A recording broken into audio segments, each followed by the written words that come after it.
Hello viewers, this is Love and you are watching my channel. In today's discussion, we will talk about cataract. So before studying the cataract, let's know the anatomy of the lens, and we will also talk about the from physiological portion, some biochemical portion, and so on. So in this picture, you can easily appreciate that the lens is actually attached to the ciliary zonules. So these red color structures are ciliary zonules, and the space where this lens actually lies, so this is basically the lens. So a space where the lens lies, this space is known as patellar fossa. Patellar fossa. So remember everybody, you can be asked in your Viva exams, so where are the lens located? So lens are located in patellar fossa. Now let's study about the lens. So lens, you can see from this picture, I have enlarged the lens, and you can easily see that the lens is actually biconvex structure. So it is biconvex, it is convex from both sides, and it has basically the two parts. One part is nucleus, the central part is nucleus, and the peripheral part is known as cortex. And the lens is surrounded by a capsule, and the lens is surrounded by a capsule. So this is known as capsule. In between the lens, cortex and the capsule, we have some epithelial cells. So let's suppose these are the epithelial cells that lies in between the out capsule and the cortex. So these are the lens epithelium. Lens epithelium. And you should know one thing, that the lens epithelium is present anteriorly but absent posteriorly. It means in posterior side there is only the capsule. There is no epithelium.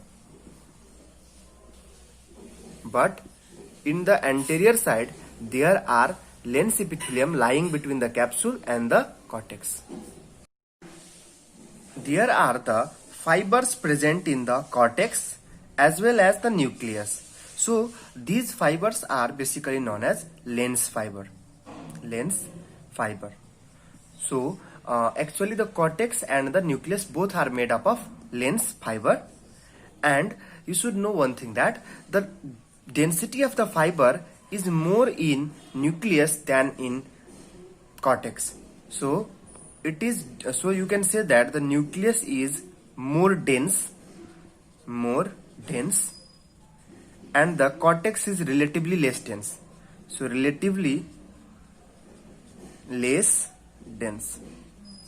So what will be the actually effect due to the density, more density of the nucleus and less density of the cortex? So it will affect in such a way that the refractive index of the lens and the cortex, nucleus and the cortex will differ.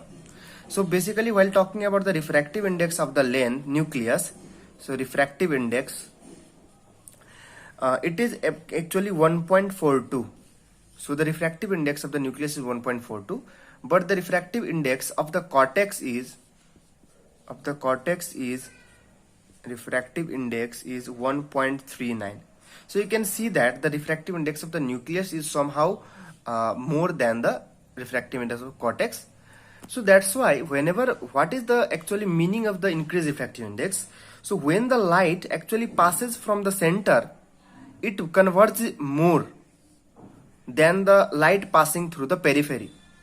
So whatever the light passes from the periphery, that will converge a little after, but whatever the light passes from the lens, that will converge a little earlier. So the converging power is more in case of nucleus and somehow less in case of the cortex. So now let's see the nucleus. So nucleus is actually made up of different kind of fiber, or we can say different generation of fiber. The centralmost fiber of the nucleus are the oldest fiber. The centralmost fiber of the nucleus are the oldest fiber, and these are known as embryonic nucleus. Embryonic nucleus. And the fiber that surround the embryonic nucleus are actually fetal nucleus. So these are the fetal nucleus. And again, the fiber that surround the fetal nucleus are basically infantile nucleus. And that fiber that surround the infantile nucleus, that these fiber, these are basically the adult nucleus. So it indicates the central most fiber is actually the oldest fiber, and when you go to the periphery, it means these are the young fibers, and the cortex fiber are very young. So this cortex, the fiber in the cortex are basically the youngest fiber. So you can say the fiber in the cortex are youngest fiber. So these are the youngest fiber. So one MCQ can be asked in your exams that which one of the fiber is youngest fiber, and there can be option like the embryonic fibers, in fetal fiber, nucleus fiber, or cortical fiber. Then the answer will be cortical fiber. Now there is one thing that we should talk something about the physiological portion of the lens. So the lens is basically a vascular structure, that it has no any blood supply. Then you may ask that how the lens get the nutrition. So the lens is present here. It gets nutrition from the aqueous humor in front and vitreous humor in back. So the lens get nutrition from the aqueous humor and vitreous humor by the process of diffusion. So by diffusion process. So this is the mechanism of nutrition in case of the lens. Now lens has actually no nerve supply. As there is a no nerve supply, so the whatever the problem will occur in lens, that those problem will be painless. So that's why if there is any kind of pathology related to the lens, they are actually painless. The reason behind it is that it has no any nerve supply. What is the normal color of the lens? So the normal color of the lens is transparent. So basically the lens is transparent in color if it is normal. But yes, in the cataract, the lens become white in color. So in cataract, the lens become white in color, but in a normal person, the lens is actually transparent. What is the power of the lens? So the power of the lens is basically 15 to 18 diopter. So the power of the lens is 15 to 18 diopter. You may ask, what is the power of eyeball? So the power of whole eyeball is around 60 diopter. It means that in 60 diopter, the 15 diopter is contributed by the lens. Then what contribute the remaining 45 diopter? It is contributed by the cornea. It means that your lens, the power of the cornea is much more than the lens. Now let's come to the main discussion of today's, that what is cataract. So first question is, what is cataract? So basically cataract is simply opacification of the lens.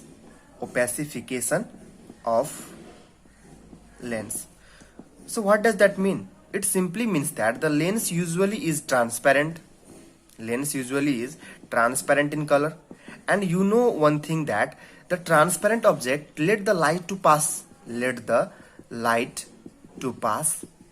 through them, via them.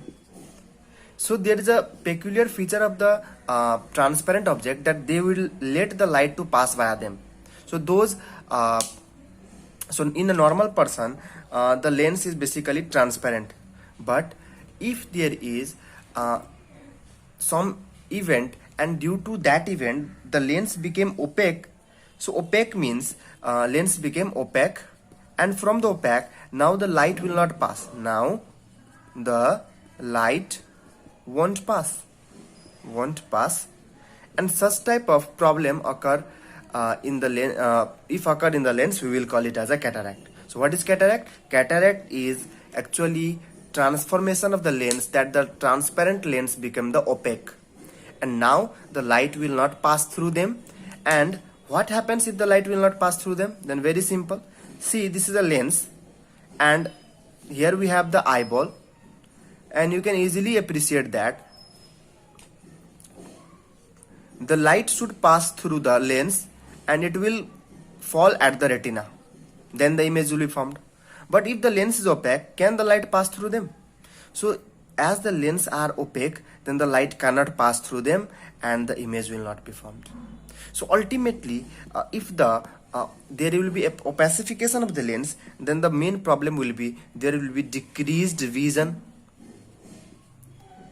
or we can say the patient will become blind.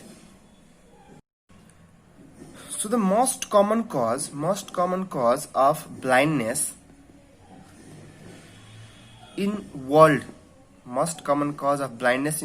is basically cataract. So this is a MCQ question. What is the most common cause of the blindness in world? Answer is cataract. Then what is the most common cause of blindness? Is usually in second most common cause. So second most common cause, the first most common cause is cataract, and the second most common cause is actually glaucoma. And basically the most common cause of blindness in children. So most common cause of blindness in children is vitamin A deficiency. These are all actually MCQ question. So vitamin A deficiency. And what is the most common cause of actually the infectious cause of blindness? So most common cause of infectious blindness. So usually the infectious blindness is mainly caused by the disease known as trachoma. So what is blindness? So many of the students think that blindness is actually complete absence of vision, but that is not true. Blindness has a specific definition that is given by the NPCB. So what is NPCB? NPCB means National Program for the Control of Blindness. So NPCB stands for the National Program for Control of Blindness. This National Program for the Control of Blindness says that if vision of a person decreases, then become less than 3/60, then we will call it as a blindness. So if the vision of a person become less than 3/60, then we will call it as a blindness. So blindness is not actually complete absence of vision.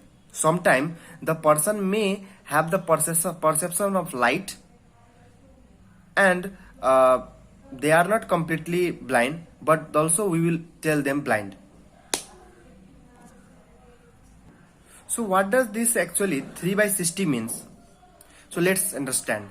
So let's suppose this is a picture, and this is a person. At first we should take this person as a normal person.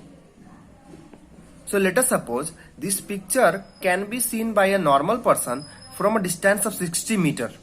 So this normal person can actually see clearly this picture from the distance of 60 meters.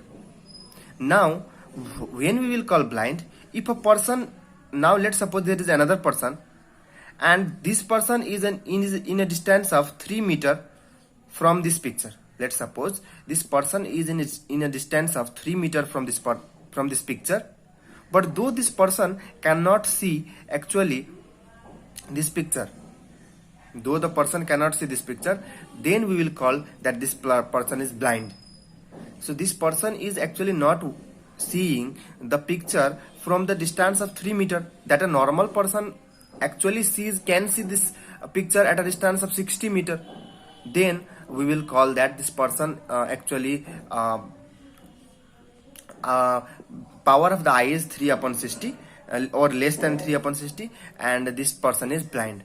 So this condition is actually required for the blindness. And those who are actually no vision plus they have actually no perception of light,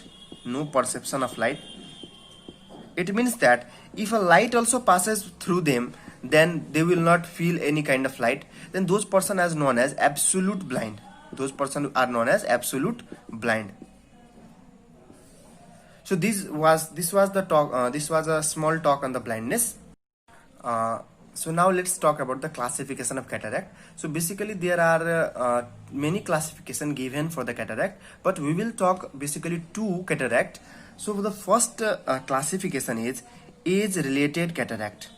So we will talk the first on the based on cause. So first cause is age related cataract. Age related, usually if greater than 50 years, then there is a more chance of getting cataract, and this is actually most common cause of cataract that we encounter. So the first cause is age related cataract. The second cause is congenital or developmental cataract. This cataract is basically by birth or within 2 or 3 years of the birth. So such type of cataract is known as congenital or developmental cataract. The third cataract is traumatic. So you get any trauma in your eyes, blunt type of trauma or any kind of trauma, and due to that trauma you get cataract. So that is traumatic cataract. The fourth is complicated cataract. So what is complicated cataract? Complicated means let us suppose you have any eye disease. Example, uveitis. Let us suppose you have uveitis, and now due to this uveitis you have now cataract. You get cataract. Then such type of condition are known as complicated cataract. But you should consider in one thing in mind, that let us suppose some person is having diabetes mellitus and now he gets cataract. Then we will not call it as a complicated cataract, as the diabetes mellitus is not the disease of eye. So to say the cataract is complicated, the disease should be of the eye. So if the cataract is due to uveitis, then that is eye disease, and such type of cataract is known as complicated cataract. The fifth cataract is metabolic cataract. In the metabolic cataract, there are the condition like the diabetes mellitus or the Wilson disease.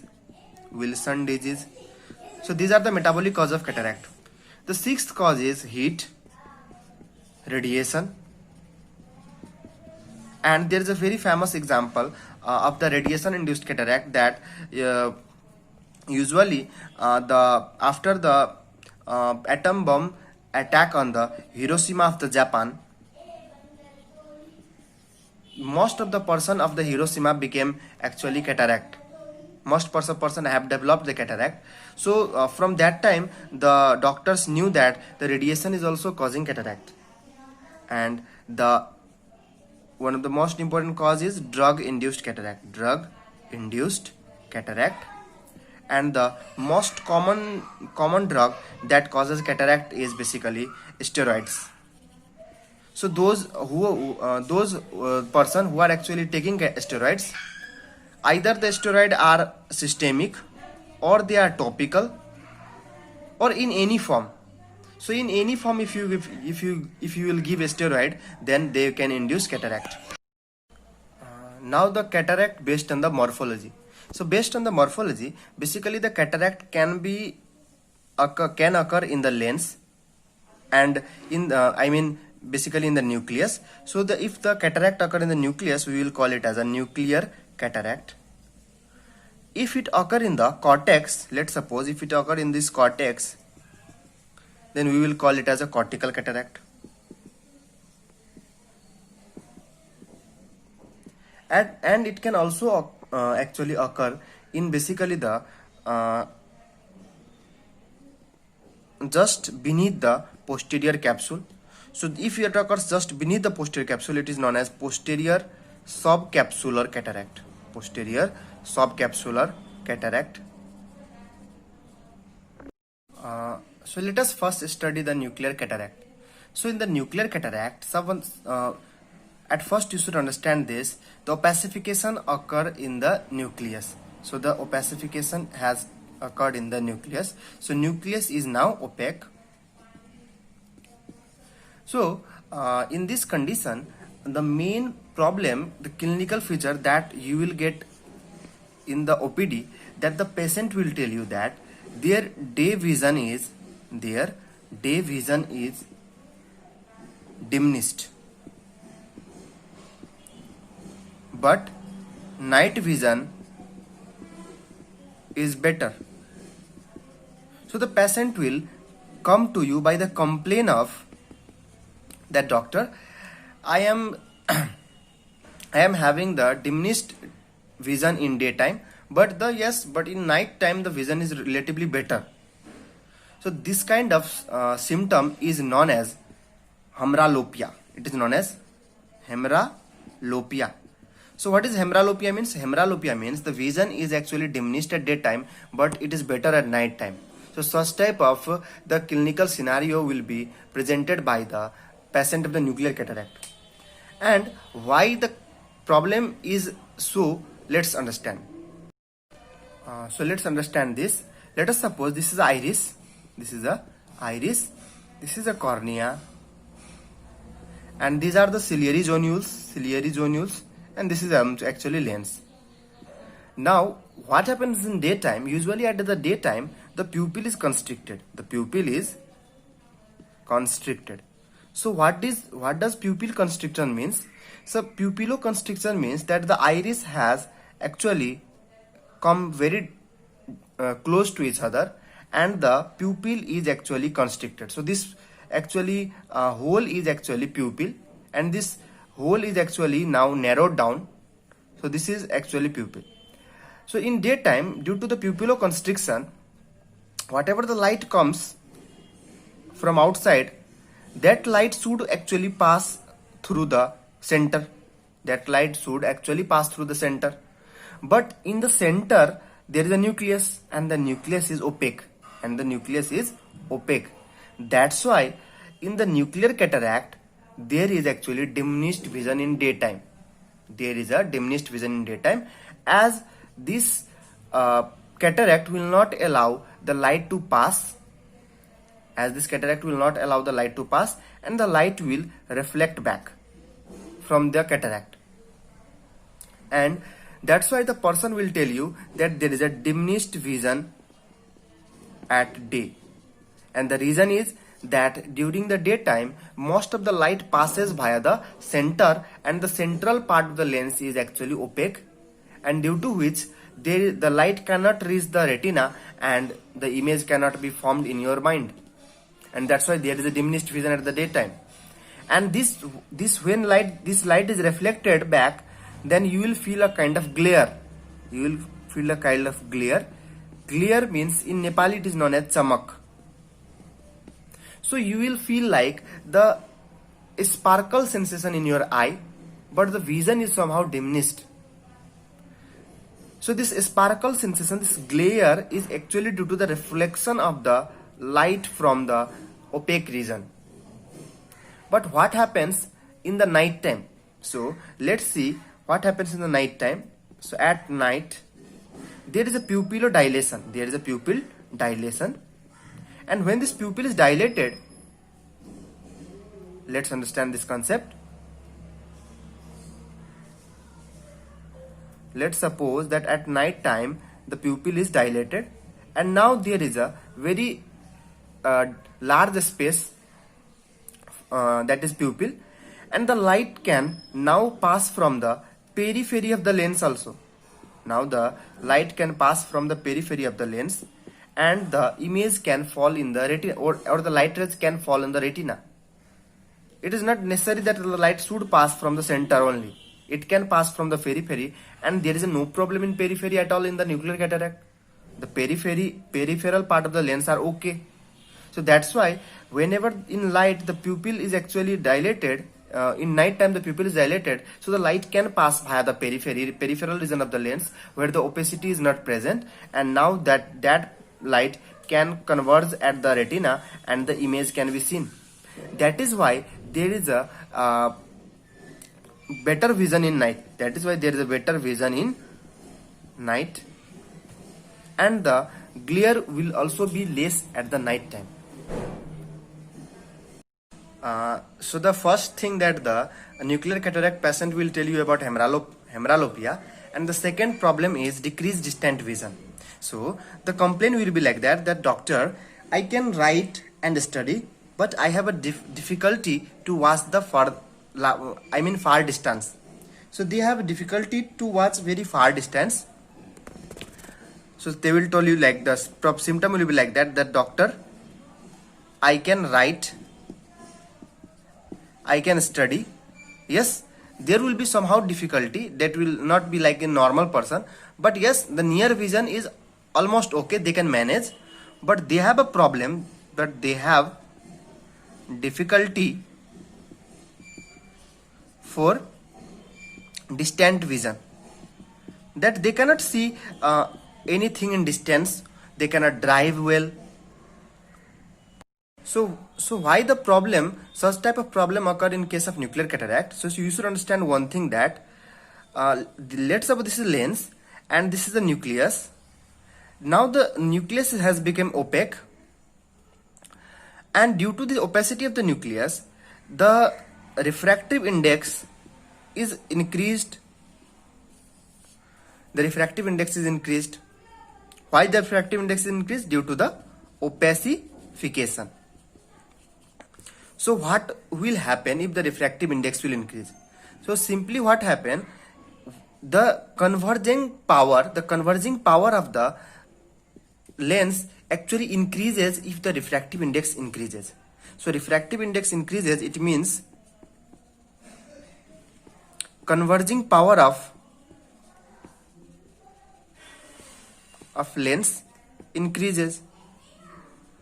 And when the converging power of the lens increases, then what happens? So if the converging power of the lens is increased due to the opacification, basically in nuclear cataract, then what happens? The person will actually have more convergence of the light, and the light will converge, or the light rays will meet before reaching the retina, and due to which the light from the periphery usually get crossed before the retina is reached, and due to which the person will have the affected distant vision, or you can say there is a kind of myopia. There is a kind of myopia development in such person, and such type of myopia is known as index myopia. So why it is known as index myopia?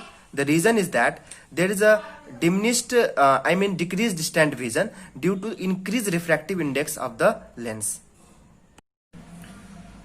The near vision is also diminished. So it is not that the near vision is not diminished. Near vision is also diminished as there is a opacification. So near vision, all vision will get diminished, but yes, the far vision or distant vision will get more diminished than the near vision in case of nuclear cataract. The third clinical feature is they will tell you about the second sight. So what is second sight? So let's see. Usually at 40 to 45 years of age, most of the person usually have the problem that the person becomes presbyopic. Usually at 40 to 45 years of age, a person usually become presbyopic, but when they develop the nuclear cataract, so first of all, see what is the problem in presbyopic. Presbyopic person has a difficulty for the near vision as well as distant vision. So a presbyopic person will have difficulty in both. So difficulty in both the near vision as well as distant vision. But when at the age of 50, when they develop, or greater than 50, when they develop the nuclear cataract, they says that now I have a recovery of the near vision. Now the recovery of the near vision,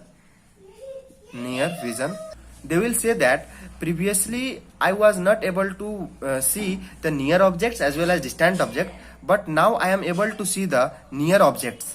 So there is a recovery of the near vision, and due to this, patient will be happy. So the patient will be happy as their near vision has been recovered. And why is it so? It is simply because of increased refractive index. As I have already said you, there is development of myopia in this person. So usually in the person of nuclear cataract, myopia has been developed, and due to the myopia, there is actually recovery of the near vision, but the far vision is still having the problem. So they will be happy that yes, I have a recovery of the near vision, but yes, that this happiness won't last for many time. So the happiness won't last. So this is the known as second sight. So they feel that they have got a second sight, that previously they were not able to see the near objects, but now they are able to see the near objects. But yes, problem is still with the distant vision. So after the nuclear cataract is over, let's study the cortical cataract. So cortical cataract are basically those cataract or those opacification that occur in the cortex of the lens. And they are basically two types of the cortical cataract. They are cuneiform cataract and cupuliform cataract. So what is cuneiform cataract? So let's suppose this is a lens, and there will be actually the. So in the cuneiform cataract, there will be actually wedge shape. These are the wedge shape opacities that has occurred in the periphery of the lens. So there is a wedge shape opacity, and that this wedge shape opacity occur in the periphery of the lens. So this periphery of lens means it simply indicates that this wedge shape opacity occur at the cortical areas. So such type of opacity you can see in the cuneiform cataract. While talking about the cupuliform, in cupuliform cataract, basically this is the lens. Then there is actually a cup-shaped cataract. There is actually the cup-shaped cataract.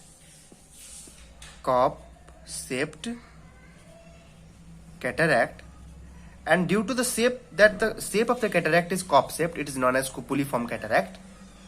And it is actually just beneath the posterior subcapsule. Posterior capsule. That's why it is also known as posterior subcapsular cataract. Why it is so? As this cupuliform cataract is just beneath the posterior capsule. So as this cataract is just beneath the posterior capsule, this is known as posterior subcapsular cataract. And this cataract is actually cup-shaped. So there is a basic difference. In cuneiform cataract, the cataract is at the periphery, and it is wedge shape opacity. There is a wedge shape opacity, and these both are the cortical cataract. So in a old age person, the cataract can be in the nucleus, can be in the periphery like the cuneiform cataract, or can be in the posterior subcapsular region, that is a posterior subcapsular cataract, that is cupuliform cataract. So usually only one type of pattern is not seen in the person. Usually there are mixed type of pattern, that the person may have the cortical cataract and as well as the cuneiform cataract. It is not necessary that the person will have only nuclear cataract or only cupuliform cataract. Usually in the person it is seen that the cataract are actually mixed type. So this is what we should know. So as we know now that the morphology of this cataract, we will see actually the clinical feature of the cortical cataract later on. Let's first discuss about the stages of the cataract formation in the old age.